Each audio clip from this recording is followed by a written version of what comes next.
We did actually get one of these SSD third members when we were building that other Baja Rey, and figured out that the version 2 axles have a beefed up section next to the bearing carrier, so we're going to take a peep at that right now.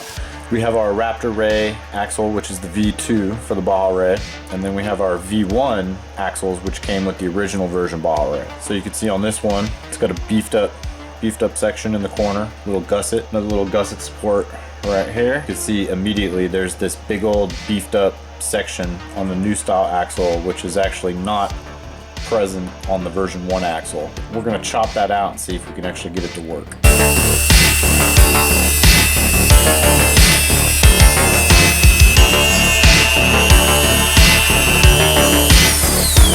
And I haven't gone in here and cleaned this up yet, but we took out half of that section and brought it back up to that original window, just like the original axle was.